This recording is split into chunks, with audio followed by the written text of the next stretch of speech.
So viral hit episode 37 में आप सबका स्वागत है। पिछले एपिसोड में हमने देखा था हॉबिन आखिरकार जीसू और उसके भाई को हरा देता है और उसके चैनल को एक्वायर कर लेता है। पर दूसरी तरफ हम देखते हैं 244 के आमने सामने अब जीसू और उसके भाई है। अब आगे एपिसोड के शुरू में हमें दिखाया जाता है वो दोनों भाई अब 244 के सामने हैं, उसको घेर चुके हैं और कहने लगते हैं तुम तो हमसे भी बुरे हो। 244 को ये सब सुन के बहुत ज्यादा गुस्सा आ चुका है। वो कहता है क्या तुम लोगों की हालत अब खराब होने वाला है, क्योंकि तुम लोग अब जानते हो कि मैं क्या करता हूँ, तो अब मुझे तुम्हें मारना ही होगा। जीसू कहता है अरे ये सब छोड़ो, मुझे पता है कि तुम क्या करते हो और अगर मैंने किसी को बता दिया तो तुम्हारी हालत खराब हो जाएगी। पर वो और कुछ कहता उससे पहले ही हम देखते हैं 244 अपने हाथ का ग्लास उसके सर में उसके फेस के ऊपर जोर से मारता है और कहता है होली शिट,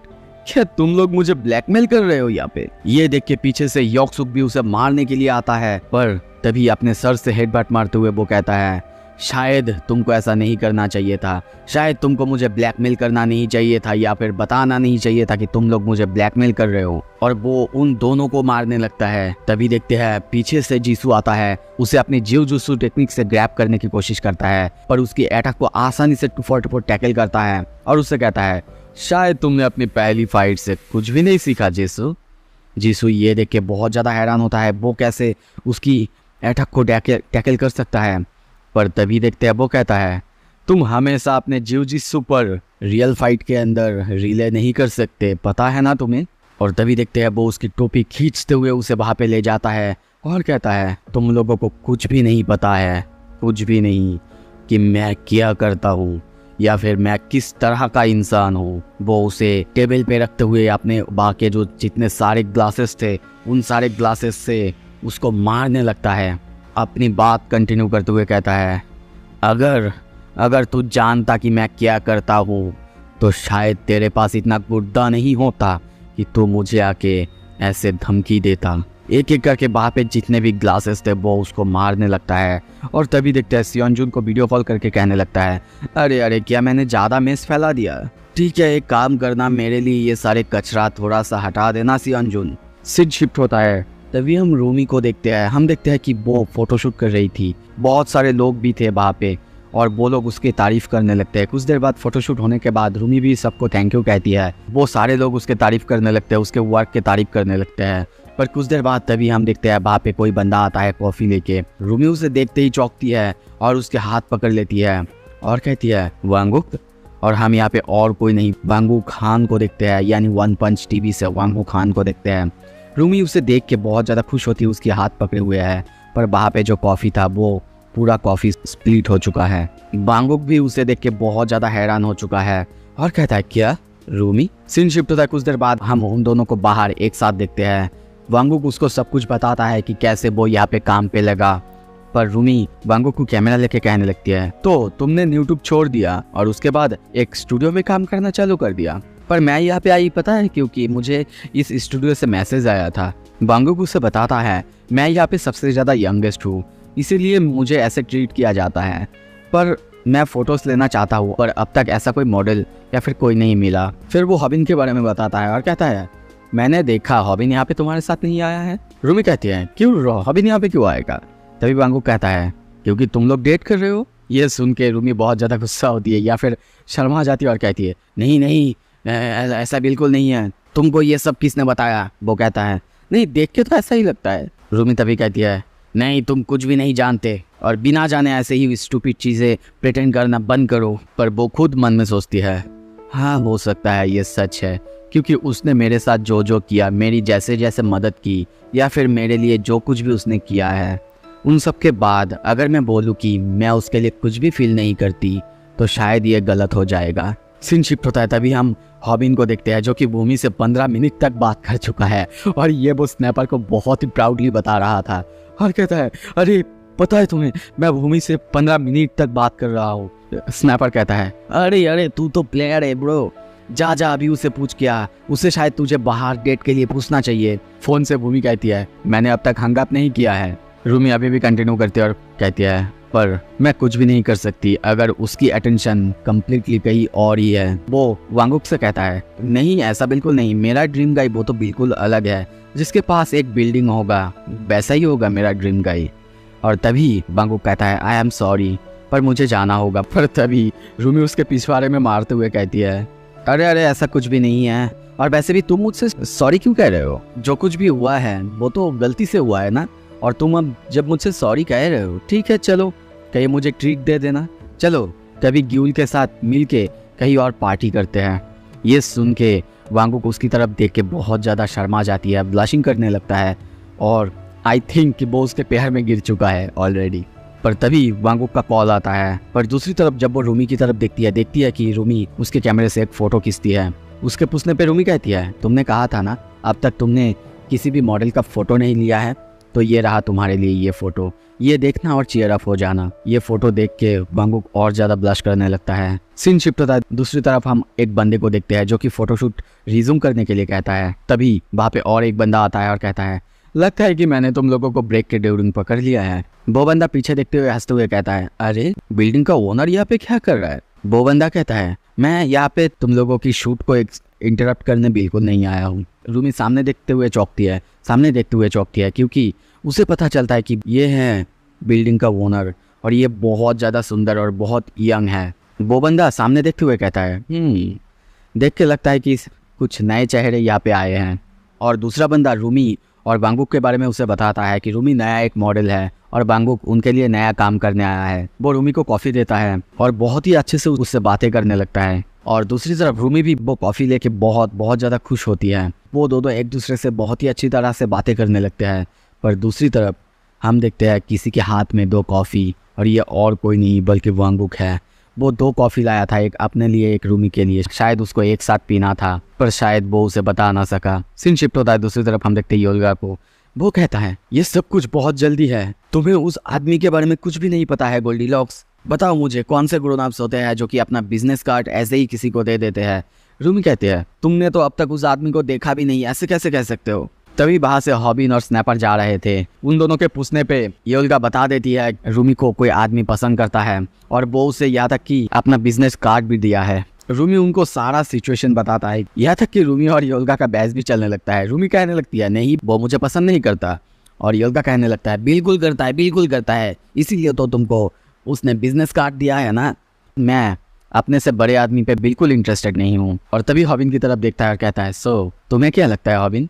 हॉबिन अपने नाक में हाथ दिया हुआ है और कहता है, अरे क्या हुआ, वो बड़ा है तो वो अगर तुम्हें पसंद करता है तुम्हें भी करना चाहिए, पता है ना तुम्हें, age is just a number. तभी वो और कुछ कहता है। उसके नाक पे हम देखते हैं रूमी प्लेट फेंक के मारता है और हम देखते हैं हॉबिन के नाक से खून बहने लगता है। हॉबिन कहता है, आखिर मैंने क्या गलत कह दिया है? रूम के अंदर जाने के बाद रूमी उस कार्ड को देखने लगती है और उसी आदमी के बारे में सोचने लगती है, और दूसरी तरफ हॉबिन के बारे में भी सोचने लगती है और सोचती है, क्या मुझे सच में उसके साथ टच में रहना चाहिए? सीन शिफ्ट होता है, दूसरी तरफ हम उसी आदमी को नहाते हुए देखते हैं। वो बस सोचता है, क्या मैंने आज कुछ ज़्यादा ही बात कर ली, पता नहीं मेरा गला दर्द कर रहा है। वो अपने बालों को ठीक करने लगता है और कहता है, ये बहुत ज़्यादा अनबिलीवेबल है और डिस्गस्टिंग भी है। मेरे लुक्स की अगर बात करूँ, पता नहीं इस बारे में मैं क्या कहूँ, पर लोग कभी कभी मेरे लिए बहुत ज़्यादा वाइल्ड हो जाते हैं और कभी कभी तो मुझे उनके नीचे सोचने लगते हैं। ये बहुत ज़्यादा इंटरेस्टिंग है। मैंने सोचा नहीं था कि मैं कभी भी हम लोग इस तरह मिलेंगे, और हम यहाँ पे और कोई नहीं बल्कि 244 को देखते हैं। मतलब ये बंदा और कोई नहीं 244 है। सीन शिफ्ट होता है, अगले दिन हम देखते हैं वो अपने हाथ में कुछ लेके सबको आके कहता है, हाय एवरीवन। तभी हम देखते हैं फोटोशूट करने वाला वही बंदा और उसके साथ उसके पंटर्स अपने शर्ट और पैंट खोल के बैठे हुए हैं, खाना खा रहे होते हैं। उनके पूरे बॉडी में टैटूज भरे हुए हैं। तभी वो बंदा शर्ट पहनते हुए कहता है, हाय बॉस, गुड आफ्टरनून। वैसे अभी हमारा ब्रेक चल रहा है और बहुत ज़्यादा गर्मी भी है, इसलिए हमने सोचा कि क्लोथ्स को ऑफ कर दें। क्या आपने खाना खा लिया बॉस? और वैसे आपके हाथ में क्या है? वो कहता है, मुझे ये मिला। दूसरा बंदा कहता है, क्या आप एक एनिमल लवर है? वो कहता है, नहीं, मैं एक एनिमल सेवियर हूँ। वो बंदा कहता है, आई एम ग्लैड कि बॉस आप यहाँ पे आए हैं। क्या आपने चेक किया हमने जो रिसेंटली फिल्म किया था? वो कहता है, मुझे ज़रूरत नहीं है। पर तभी देखते हैं वो अपने फ़ोन को दिखाते हुए कुछ कॉन्टैक्ट्स दिखाता है। उसके बाद वो नेक्स्ट वीडियो के बारे में पूछता है। जिससे वो बंदा बताता है कि हमने कुछ लोगों को, कुछ कपल्स को तो ढूंढ लिया है, पर प्रॉब्लम है कि उनकी बॉडी इतनी अच्छी नहीं है। ये सुन के वो कहता है तो फिर रूमी वो कैसी होगी। वो बंदा ये सुन के कहती है बॉस रूमी वो थोड़ा सा यंग नहीं है। ये सुन के वो कहता है क्या एनिमल्स, वो तो एनिमल्स ही होते हैं ना, चाहे बूढ़ा हो जाए चाहे यंग हो जाए। वो बंदा कहता है आप ठीक कहते हैं बॉस, लोग उससे और ज़्यादा पसंद करेंगे, तो फिर आप उससे इतने अच्छे से बातें कर रहे थे इस वजह से। ये सुन के वो कहता है तुम्हें क्या लगता है मैं उससे इतने अच्छे से बातें कर रहा था, क्या मैं चाहता हूँ कि वो मेरी वीडियो की स्टार बने इसी वजह से। सुनो डोंगसियो, मैं रूमी से नाइस हूँ ठीक वैसे ही जैसे कि इस डॉग के साथ हूँ। इनमें से एक हो सकता है बहुत ज़्यादा खूबसूरत हो या फिर एक हो सकता है बहुत ज़्यादा अगली हो, पर वो दोनों ही एनिमल्स हैं। और उसके हाथ में एक बहुत ही अजीब से डॉग को देखते हैं। सीन शिफ्ट होता है, दूसरी तरफ हम देखते हैं सारे लोग सामने देखते हुए बहुत ज़्यादा हैरान होते हैं और वहाँ पे हम और कोई नहीं बल्कि भूमि को देखते हैं। वो तो कॉफ़ी लेके हॉबिन के पास आ रही थी और कहती है हॉबिन आज की वेदर बहुत अच्छी है ना, और वैसे भी बहुत दिन हुए हम लोग नहीं मिले हैं। हॉबिन कहता है हाँ बिल्कुल बिल्कुल, पर भूमि मन में सोचती है मैं भी शायद मैंने इसे बहुत दिन से नहीं देखा है, इसीलिए मैं इसे बस थप्पड़ मारना चाहती हूँ। हॉबिन को हम देखते हैं उसके सामने बहुत बड़ा सा एक चश्मा पहने हुए आया है। पता है ना लोग मुझे अब रिकॉग्नाइज करने लगे हैं। मैं सोचता हूँ कि मेरी वजह से तुम्हें प्रॉब्लम्स ना हो, पर लोग वहाँ पे उसे पहचान तो चुके हैं पर किसी को कोई फ़र्क नहीं पड़ता। सब कहने लगते हैं अरे साला ये बंदा यहाँ पे चश्मा पहन के क्यों आया है, क्या इसे लगता है हम लोग इसे घेर लेंगे, हमें फ़र्क नहीं पड़ता। पर तभी देखते हैं भूमि उसके आँख से चश्मा निकालते हुए कहने लगती है हॉबिन मैं तुम्हारी आंखों को देखना चाहती हूँ, ये ठीक रहेगा ना। ये सुन के हॉबिन बहुत ज़्यादा हैरान होता है और तभी पास्ट के बारे में सोचने लगता है जहाँ पे स्नैपर ने उसे कहा था शायद वो तुम्हें लीड कर रहा है। हॉबिन तुम अब बड़े हो चुके हो, तुमको तो ये समझना चाहिए कि भूमि तुम्हें लीड कर रही है। वो वैसी बंदी है जो कि अपने बंदों के ऊपर हुक्म चलाना चाहती है, उनको अपने मर्जी से चलाना चाहती है। पर हॉबिन बार बार कहने लगता है नहीं भूमि वैसा बिल्कुल नहीं है वैसा। पर स्नैपर उसे बार बार कहने लगता है अरे कॉमन सेंस यूज करो, भूमि जैसा लड़की तुम्हारे साथ क्यों रहेगी, वो इतनी खूबसूरत है, तुम एक लूजर हो और कुछ नहीं, फिर वो तुम्हारे साथ कैसे रह सकती है, उसे तो कोई भी मिल सकता है। पर अब तो ये सब सुन के हॉबिन तो रो दिया है और कहने लगता है नहीं वो ऐसा बिल्कुल नहीं है। स्नैपर कहता है तो फिर मुझे बताओ कि भूमि ऐसा क्यों कर रही होगी। हॉबिन कहता है शायद वो मुझे प्यार करती है, शायद मैं क्यूट हूँ। ये सुन के स्नैपर उसे मारने लगता है और कहता है तू तो बिल्कुल होपलेस है हॉबिन, तुझे उसके लिए ज़्यादा फील करने से पहले ही रुकना होगा, क्योंकि तुझे तो पता है ना प्यार वो होता है जिससे दर्द होता है। अब स्नैपर भी रोने लगता है भाई ये किसके लिए, शायद रूमी के लिए रो रहा होगा। और तभी उनके पीछे से आता है तेउन और कहता है तुम लोग यहाँ पे क्या कर रहे हो। सीन प्रेजेंट में आता है, हम देखते हैं वो भूमि को कहता है भूमि मुझे तुमसे कुछ पूछना है। भूमि कहती है क्या है बताओ। वो कहता है तुम अभी भी मेरे साथ टच में क्यों हो। ये बात सुन के हम देखते हैं भूमि इग्नोर करने लगती है और इस बात को टालने लगती है, बाहर लड़कियों को दिखाने लगती है और कहने लगती है देखो वहाँ पे कुछ लड़कियां हैं। पर हॉबिन फिर भी अपने बात पे अड़ा रहता है और कहता है बात को इग्नोर मत करो, मुझे बताओ। भूमि ये सुन के कहती है क्या तुमको पता नहीं है, आई गेस ये ठीक ही है। ये सुन के हॉबिन बहुत ज़्यादा हैरान होता है और तभी सोचता है कि शायद मैंने उसे पहले भी देखा है, उसके यूनिफॉर्म के बारे में जब मैंने बताया था तब भी उसने ऐसी ही बात कही थी। भूमि कहती है शायद ये एक्सपेक्टेड था, मैं अकेली जानती हूँ, पर सच में तुम्हें पता है मैं बहुत ज़्यादा डिसअपॉइंटेड फील कर रही हूँ। वो स्माइल तो करने लगती है पर शायद बुरा लग रहा है। हॉबिन बस उसकी तरफ देखता है और सोचता है क्या सच में हम लोग पहले मिल चुके हैं। भूमि सामने देखते हुए बहुत ज़्यादा चौंकती है और कहती है क्या रूमी। और हॉबिन के पीछे हम रूमी और उसी बंदे को, मैं इसे 244 ही बुलाऊंगा क्योंकि ये असल में है तो 244। रूमी हॉबिन को देख के कहने लगता है हॉबिन यहाँ पे तुम क्या कर रहे हो। पर दूसरी तरफ 244 हॉबिन को देख के सोचता है हाँ वीट, ये तो वीट है। हॉबिन भी उन दोनों को देख के बहुत ज़्यादा हैरान होता है और उनसे सब कुछ पूछने लगता है, यहाँ तक कि रूमी से पूछता भी है क्या रूमी तुम यहाँ पे फोटो स्टूडियो के लैंडलॉर्ड के साथ डेट पे आई हो। वो कहती है नहीं बिल्कुल नहीं, अभी थोड़ा सा ब्रेक चल रहा है इसीलिए हम लोग यहाँ पे कॉफ़ी लेने के लिए आए थे, वैसे तुम दोनों को देख के लग रहा है कि तुम दोनों यहाँ पे डेट के लिए आए हो। पर हॉबिन उसकी बात को टालते हुए कहता है बिल्कुल ऐसे ही चलते रहो रूमी, मैं तो तुम्हें बोनस दे दूंगा। पर दूसरी तरफ भूमि उसकी चश्मे लेके खेलने लगती है और कहती है ओ माय गॉड ये बहुत अजीब है, बाहर इतना अंधेरा क्यों है। रूमी थोड़ी सी सीरियस होती है। हॉबिन के साथ बिताया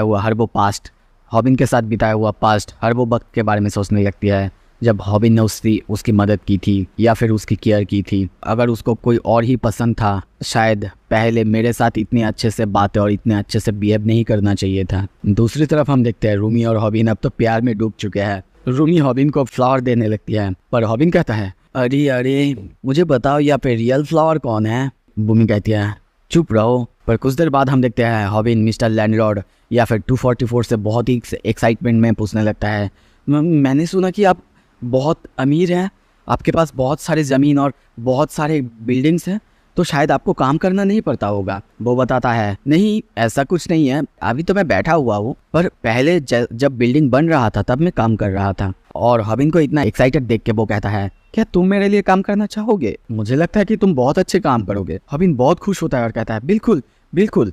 वैसे आप क्या काम करते हैं?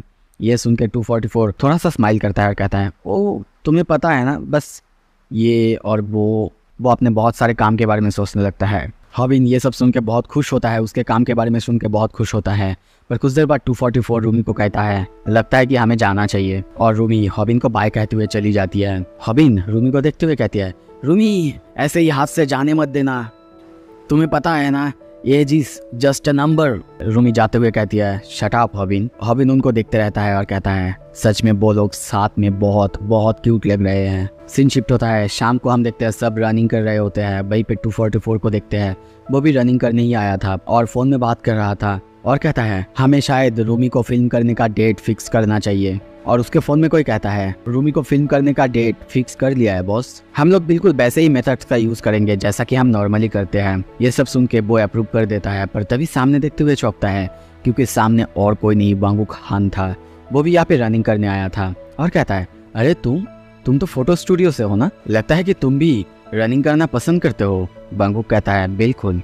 पर वो मन में सोचता है, मुझे पता था उसने मुझे पहचाना नहीं है कि मैं कौन हूँ। कुछ देर बाद वो उससे कहता है, क्या तुम मेरे साथ दौड़ना पसंद करोगे? इसके बाद हम देखते हैं वो दोनों एक साथ दौड़ने लगते हैं। 244 उससे कहने लगता है, मुझे फोटो स्टूडियो से पता चला कि तुम पहले जेल गए थे, और वैसे अगर तुम इस बारे में बात करना नहीं चाहते तो कोई बात नहीं। वांगुक उसको सब कुछ बता देता है और कहता है, मुझे बिल्कुल एम्बैरेसमेंट नहीं है क्योंकि मैंने किसी को बचाने के लिए वो किया था। ये सुनकर 244 कहता है, बहुत अच्छे, वैसे मैं इम्प्रेस्ड हुआ। वांगुक कहता है, इसीलिए मैं अब बहुत ज़्यादा डिटरमाइंड हूँ उनको बचाने के लिए, जो कि मेरे लिए बहुत कुछ मीन करते हैं।